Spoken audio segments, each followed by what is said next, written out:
오늘 검찰이 황운하 대전 중구 당선인 사무실을 압수수색했는데요. 오늘 이호영 변호사의 뉴스화법에서 자세히 얘기해 보도록 하겠습니다. 이 변호사님 어서 오십시오. 네, 안녕하세요.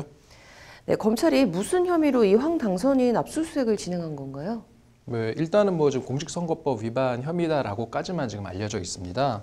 이제 대전 지방검찰청이 중구 용두동의 그 황 당선인 사무실에 이제 검사와 수사관을 보내서 서류와 컴퓨터 파일 등을 지금 확보하고 있다는 이제 기사가 전해졌거든요. 네. 그래서 구체적인 압수수색 목적을 이제 검찰 측에서 밝히지는 않았고요.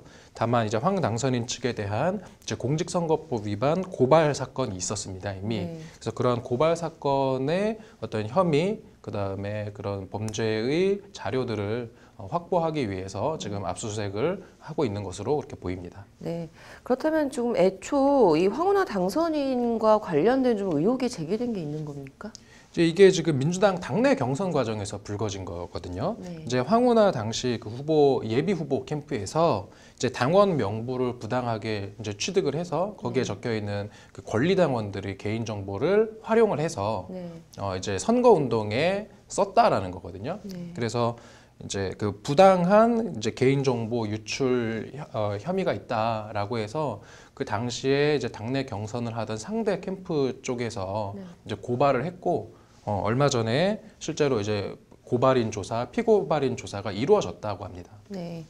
지금 같은 경우 이거 지금 혐의 적용이 좀 가능한 사안입니까? 지금 어떤 혐의인지 사실 이렇게 고발 사건은 있는데 네. 정확하게 그 고발 혐의에 대해서 지금 수사를 하는 것인지 아니면은 다른 혐의를 같이 적용하고 있는 것인지는 이게 수사 기밀이기 때문에 네. 좀 알기는 어렵지만 일단은 우리가 지금 알 수 있는 거는 공직선거법 위반 혐의로 좀 수사를 하는 것이 아닐까 이렇게 추측만 할 수 있는 상황입니다. 네. 이에 대해서 지금 이 황 당선인의 입장이 좀 발표된 게 있을까요? 지금 과잉 수사다라고 이제 발끈하고 나선 것 같아요. 네. 황 당선인이 지금 대전 용두동 자신의 선거 사무실에서 취재진들을 만나서 이제 밝힌 바에 따르면 아니 고발이 되면 수사해야 할 수 있는데 이번 사건이 압수수색을 할 정도로 그렇게 타당하다고 보지는 않는다. 네. 이거는 과잉 수사고 그다음에 이러한 어떤 검찰권의 이런 과잉 수사 관행을 봤을 때 이건 다시 말해서 검찰 개혁이 시대적 과제인 것이 맞다. 네. 이렇게 지금 검찰을 비판하고 나섰습니다. 네.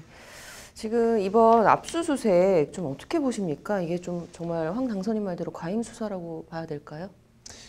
글쎄요, 이제 최근에 조국 전 법무부 장관 사태도 있었지만 네. 과잉 수사라고 하는 것이 이렇게 일률적으로 정의할 수 있는 것은 아닙니다. 이제 수사기관 입장에서는 뭔가 범죄의 혐의가 어느 정도 소명이 되고 그러한 범죄의 증거 자료가 있을 것으로 예상되는 그런 곳을 특정해서 이제 법관에게 영장을 청구해서 법관이 발부한 영장을 집행하는 것이기 때문에 네. 지금 이 사건 같은 경우는 어쨌든 법관이 뭔가 범죄 혐의 소명을 인정을 하고 그래서 범죄의 장소를 특정을 해서 영장을 발부했지 않습니까? 그래서 그러한 점을 봤을 때 일률적으로 이것은 과잉 수사다 아니다 이렇게 말을 하기는 조금 어려운 것 같습니다. 네. 좀 이번 내용과는 별개로 황 당선인이 이제 현직 경찰관 신분으로 총선에 출마한 게 지금 또 논란이 되고 있습니다. 이게 좀 법적으로 문제가 되는 걸까요? 그렇죠. 이게 좀 특이한 케이스인데 이제 우리나라 공직선거법이 이런 이제 국가 공무원들에 대해서 이제 선거에 출마하기 위해서는 그 사퇴 시한을 규정하고 있습니다. 네. 그런데 그 사퇴 시한이 선거일 전 90일까지거든요. 네. 그래서 황운하 지금 당선인이 당시 예비 후보로 등록을 하기 위해서 이제 경찰청에 사직서를 제출을 하긴 했어요. 네. 그런데 그 사직서가 수리가 안 된 겁니다. 이제 네. 그 이유는 뭐냐면 당시에 그 황운하 이제 당선인이 이제 그 울산 경찰청장이던 시절에 네. 이제 지금 그 울산 그 시장 선거에 개입했다라는 혐의로 지금 이제 수사가 진행되고 있었지 않습니까? 네. 이렇게 이제 형사 사건이 진행되고 있는 경우에는 이제 그 공무원의 사직서를 수리를 하지 않습니다. 왜냐하면은 이러한 형사 사건 또는 이제 확정이 되면 네. 그것에 따라서 징계를 해야 되기 때문에 네. 징계를 하지 않고 그냥 사직서를 다 수리해버리면 이제 파면이나 해임을 면하는 그런 것을 우리가 또 방조하는 것이 되기 때문에 네.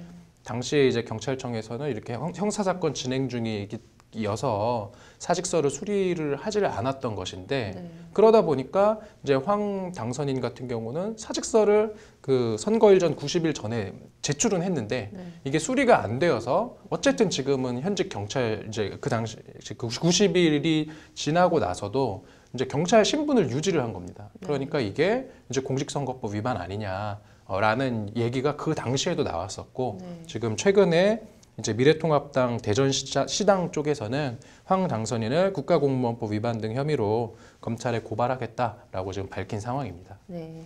이게 좀 모양새가 경찰과 검찰이 좀 정면 충돌하는 거 아닌가 싶은 생각도 드는데요. 검찰 수사 조금 더 지켜봐야겠네요. 오늘 잘 들었습니다.